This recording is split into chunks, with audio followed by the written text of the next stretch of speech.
سورہ بقرہ کی آیت نمبر 283 ہے۔ اعوذ باللہ من الشیطان الرجیم، بسم اللہ الرحمن الرحیم۔ وَإِن كُنتُمْ عَلَى سَفَرٍ وَلَمْ تَجِدُوا كَاتِبًا فَرِهَانٌ مَّقْبُوضَةٌ فَإِنْ أَمِنَ بَعْضُكُمْ بَعْضًا فَلْيُؤَدِّ الَّذِي اؤْتُمِنَ أَمَانَتَهُ وَلْيَتَّقِ اللَّهَ رَبَّهُ وَلَا تَكْتُمُوا الشَّهَادَةَ وَمَنْ يَكْتُمْهَا فَإِنَّهُ آثِمٌ قَلْبُهُ واللہ بما تعملون علیم۔ للہ ما فی السماوات وما فی الارض وَإِن تُبْدُوا مَا فِي أَنفُسِكُمْ أَوْ تُخْفُوهُ يُحَاسِبْكُم بِهِ اللَّهُ فَيَغْفِرُ لِمَن يَشَاءُ وَيُعَذِّبُ مَن يَشَاءُ وَاللَّهُ عَلَى كُلِّ شَيْءٍ قَدِيرٌ۔ صدق اللہ العظیم۔ اور اگر تم لوگ کہیں سفر پر ہو، وہاں کوئی لکھنے والا نہ ملے تو رہن رکھنے کی چیزیں ہیں جو قبضہ میں دی جائیں، اور اگر ایک دوسرے کا اعتبار ہو تو جس شخص کا اعتبار کر لیا گیا ہے اس کو چاہیے کہ دوسرے کا حق پورا پورا ادا کر دے، اور اللہ تعالیٰ سے جو کہ اس کا پروردگار ہے ڈرے، اور شہادت کو چھپایا مت کرو، اور جو شخص اس کو چھپائے گا اس کا دل گناہ گار ہوگا، اور اللہ تعالیٰ تمہارے کیے ہوئے کاموں کو خوب جانتے ہیں، اور اللہ ہی کی ملک ہیں سب کچھ جو آسمانوں میں ہے اور جو کچھ زمین میں ہے، اور جو باتیں تمہارے نفسوں میں ہیں ان کو اگر تم ظاہر کرو یا چھپاؤ اللہ تعالیٰ تم سے ان کا حساب لیں گے، پھر بجز کفر اور شرک کے جس کے لیے منظور ہوگا بخش دیں گے، اور جس کو منظور ہوگا سزا دیں گے، اور اللہ تعالیٰ ہر چیز پر پوری قدرت رکھنے والے ہیں۔ گزشتہ آیات میں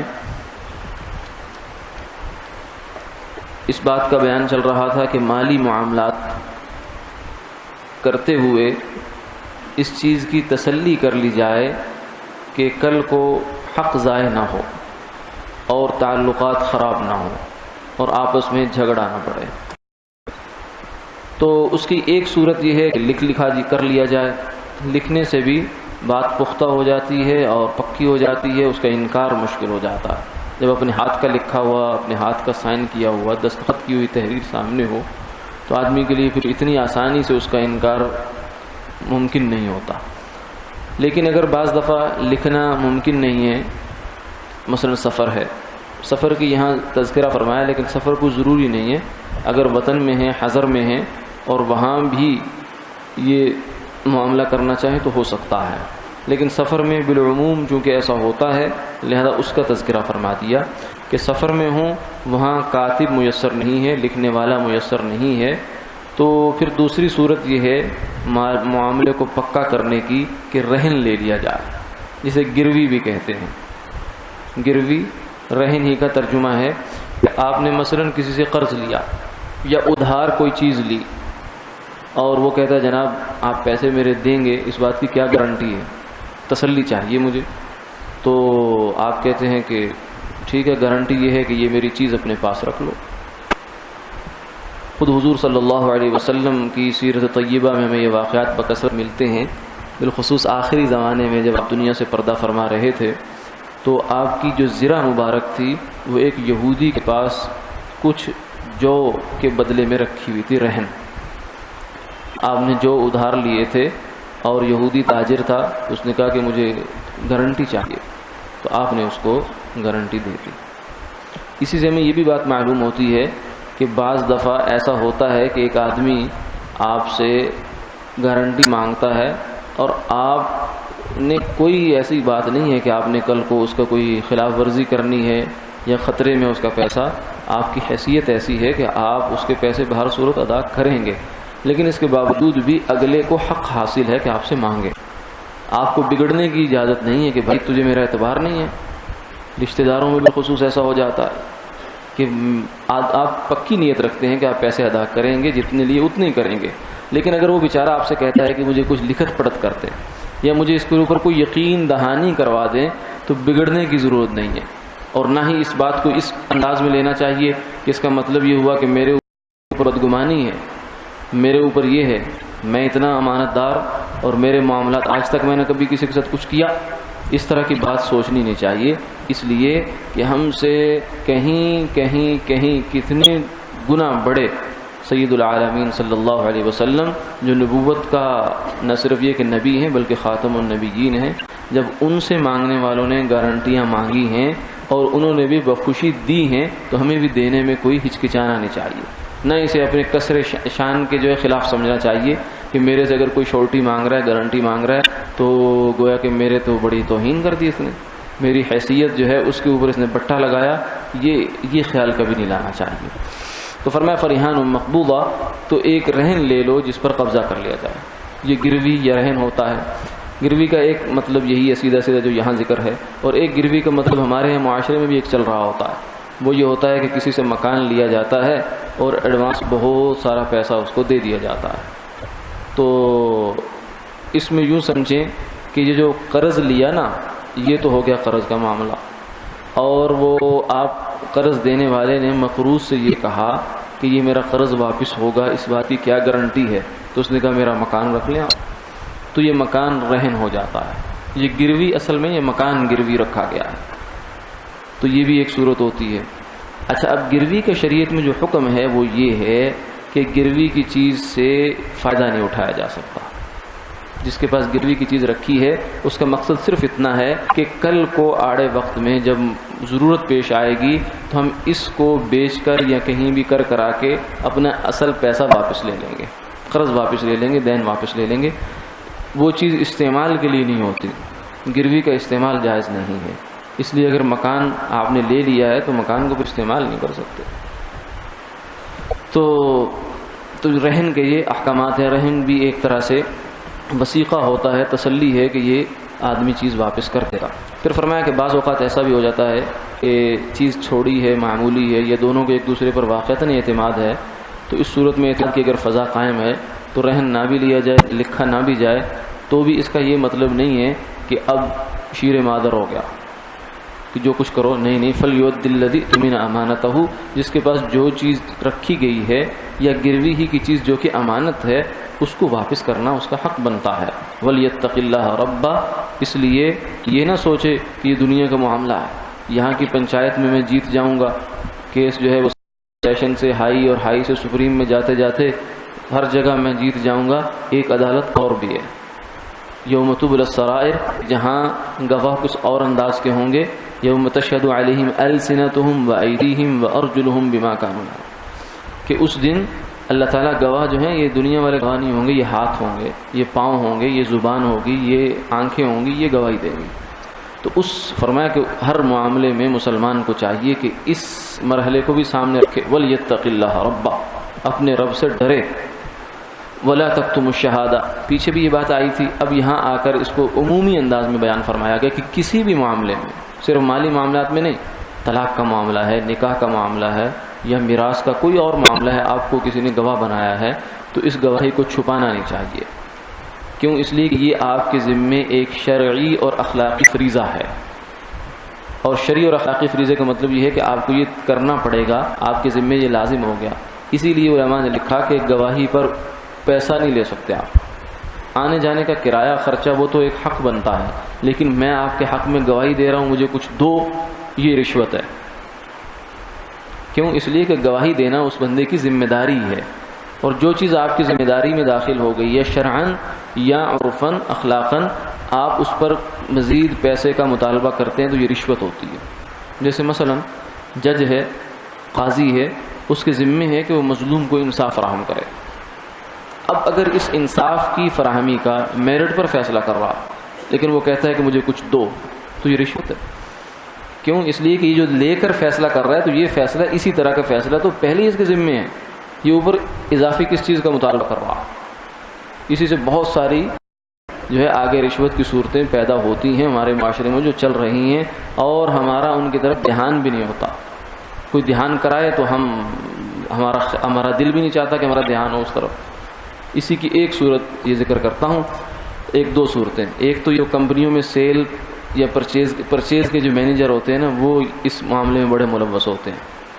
جب وہ کسی کے آرڈر جا کے پکڑتے ہیں، چاہے سرکاری ادارے ہوں یا پرائیویٹ کمپنیاں ہوں، تو وہ جا کر یہ کہتے ہیں کہ ہم آپ کا آرڈر تو لے لیں گے، پاس کروا دیں گے، لیکن ہمیں کیا دو گے؟ تو یہ جو ہمیں کیا دو گے یہ رشوت ہے، اپنی جیب میں ڈال رہا ہے، حرام ہے۔ اولاد کو کھلائے گا، حرام کھلائے گا، اس کے اثرات پائے گا دنیا میں بھی اور آخرت میں بھی۔ اسی طریقے سے ڈاکٹر لکھا ہوا ہے، بیٹھا ہوا ہے، مریض کو نسخہ لکھ کر دے رہا ہے، اور اس کے پاس ایک کمپنی والا میڈیکل ریپ والا آ جاتا ہے کہ یہ ہماری دوائی لکھ کر دو، وہ کہتا ہے مجھے کیا دو گے؟ تو یہ جو مجھے کیا دو گے ہے نا، یہ رشوت ہے، اپنی جیب میں ڈال رہا ہے، بچوں کو کھلا رہا ہے۔ کیوں؟ اس لیے اس کے پیچھے لاجک ہے کہ وہ مینیجر یا یہ ڈاکٹر، ان کی ذمہ داری اور فرض منصبی ہی یہ ہے کہ یہ جس سے یہ پیسے لے چکے ہیں فیس کی صورت میں یا اجرت کی صورت میں، اس کی خیر خواہی کریں، اس کے لیے اچھے سے اچھا سودا پرچیز کریں، آرڈر دیں جو میرٹ پر ہے۔ اب اس پر اضافی پیسے لینا یہ رشوت ہے۔ اور ڈاکٹر کی ذمہ داری ہے کہ وہ اچھا نسخہ فراہم کرے مریض کی مالی استطاعت کا لحاظ رکھتے ہوئے۔ اگر وہ نہیں کرتا تو اس کا مطلب یہ ہے کہ، اور یہ کرتا ہے اور اس پر کہتا ہے میں میرٹ پر دوائی لکھ رہا ہوں، میں تو صحیح لکھ رہا ہوں، بھائی صحیح لکھنے کے باوجود بھی آپ اس پر ایکسٹرا نہیں لے سکتے، کیونکہ اگر آپ لے سکتے ہیں تو پھر جج بھی انصاف پر فیصلہ کرنے کی اجرت لے سکتا ہے، مظلوم سے پیسے لے سکتا ہے، مقتول کے ورثاء سے پیسے لے سکتا ہے، کیونکہ میرٹ پر فیصلہ کر رہا ہے نا۔ تو اس لیے یہ بہت باریک باریک باتیں ہیں جو ہمیں سمجھنے کی ہیں۔ ولا تکتموا الشہادہ، فرمایا کہ گواہی کو چھپاؤ نہیں، یہ تمہارے اوپر ایک شرعی اور اخلاقی فریضہ ہے۔ ومن یکتمھا فانہ آثم قلبہ، جو بندہ اس گواہی کو چھپائے گا اس کا دل گناہ گار ہے۔ عجیب بات ہے، ہاں گواہی چھپانا یہ فعل تو ہے انسان کا اعضاء و جوارح کا، چھپانے میں یہ بھی داخل ہے کہ غلط گواہی دے دی جائے، ادھوری گواہی دے دی جائے، اور خلاف واقعہ گواہی دی جائے، کیس کو خراب کر دیا جائے گواہی دے کر قصدن، یہ بھی چھپانے میں داخل ہے۔ تو یہ سب چیزیں تو انسان کے زبان سے ہوں گی یا ہاتھ سے ہوں گی یا لکھنے میں ہوئیں گی، لیکن کیا کہتے ہیں فَإِنَّهُ آثِمٌ قَلْبُ، اس کا دل گناہ گار ہے۔ تو اس کی وجہ یہ ہے، اس کی دو وجہ ہیں۔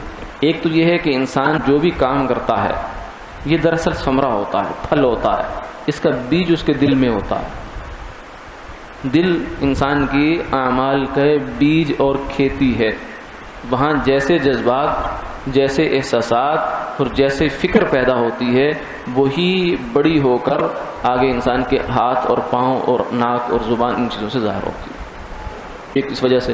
اور دوسرا اس کا تعلق یہ ہے کہ انسان جو کام بھی ہاتھوں سے کرتا ہے، بندہ یہ سمجھتا ہے کہ میں نے صرف ہاتھ سے کام کر کے فارغ ہو گیا، نہیں، ہاتھ سے کام کر کے فارغ نہیں ہوا، جو بھی انسان کا فعل ہوتا ہے اس کا اثر اس کے دل پر پڑتا ہے۔ اگر گناہ کا کام اس نے باہر ہاتھ سے کیا ہے تو اس کے دل پر اس کا اثر پڑتا ہے۔ حضور صلی اللہ علیہ وسلم نے خود فرمایا، یہ دونوں باتیں آپ نے فرمائی، الا ان فی الجسد لمضغہ اذا صلحت صلح الجسد كله واذا فسدت فسد الجسد كله الا وهي القلب الا وهي القلب۔ آپ نے فرمایا کہ دل میں ایک جسم میں ایک لوتھڑا ہے، اگر وہ ٹھیک ہو جائے تو پورا جسم ٹھیک۔ یہ صحت کی حوالے سے بات نہیں کیا آپ نے، کوئی طبی حقیقت نہیں بیان کی، آپ نے اعمال کی بات کی ہے۔ اگر دل کے جذبات ٹھیک ہو جائیں تو سارے کام ٹھیک ہو جاتے ہیں، اور فرمایا اگر بگڑ جائے تو پھر سارے کام بگڑ جاتے ہیں، سارا معاملہ دل کا ہے۔ تو فرمایا کہ آگاہ رہو، یہ دل ہے، یہ دل ہے، یہ دل ہے۔ اور دوسری جانب آپ نے یہ فرمایا کہ جب آدمی کوئی گناہ کرتا ہے، آدمی کے فرمایا کہ دل کو یوں سمجھو جیسے سفید کپڑا ہے، جب آدمی گناہ کرتا ہے تو اس کے اندر ایک نقطہ ڈاٹ لگ جاتا ہے، چھوٹا سا کالا سا۔ اگر توبہ کر لی صاف ہو گیا، لیکن اگر توبہ نہیں کی، دوسرا کر لیا تو بڑھ جاتا ہے، تیسرا کر لیا، چوتھا، کرتے کرتے کرتے حتیٰ کہ ایک ایسا وقت آتا ہے کہ دل میں سفیدی مکمل ختم ہو جاتی ہے، سیاہی چھا جاتی ہے۔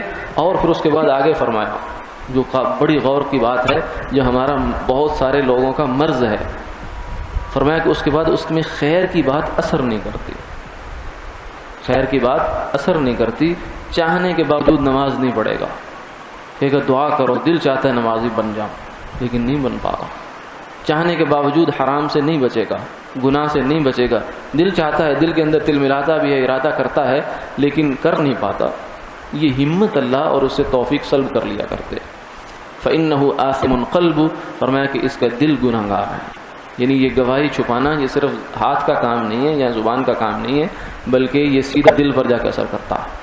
آج ڈاکٹر تھوڑا سا لکھ دے دل کے مریض کو، یا کسی کو لکھ دے کہ اگر آپ نے یہ چیز ایک ہفتہ استعمال کر لی تو آپ کے والو بند ہو جائیں گے دل کے، اس کے بعد دھماکہ ہے یا بائی پاس ہے، تو کیا ہو جاتا ہے آدمی، کتنا محتاط ہو جاتا ہے۔ شارع علیہ الصلوۃ والسلام بھی ہمارے طبیب حقیقی ہیں، وہ یہ فرما رہے ہیں کہ یہ گناہ کرنے سے آپ کے مکمل والو بند ہو جاتے ہیں، خیر کے جو خیر کی رغبت رکھنے والے والو ہیں دل کے، وہ بند ہو جایا کرتے ہیں۔ جب بند ہو جائیں گے تو پھر زندگی ختم ہو جائے گی ان کی، مردہ ہے وہ، ظاہر دل دھڑکتا ہے لیکن اللہ کی نظر میں وہ دل مردہ ہو چکا ہے، اب اس کی زندگی واپس نہیں آتی، الا یہ کہ دوبارہ سے توبہ کرے، بڑی ہیوی قسم کی توبہ کرے تو پھر واپس آئے گا۔ واللہ بما تعملون علیم، اور فرمایا کہ اللہ تعالیٰ جو کام تم کرتے ہو ان سب کی خبر رکھتے ہیں، یعنی کچھ بھی کرنے سے پہلے، کچھ بھی سوچنے سے پہلے یہ جان لیا کرو، سوچ لیا کرو کہ اللہ کو ہر کام کی خبر ہے۔ وآخر دعوانا الحمد للہ رب العالمین۔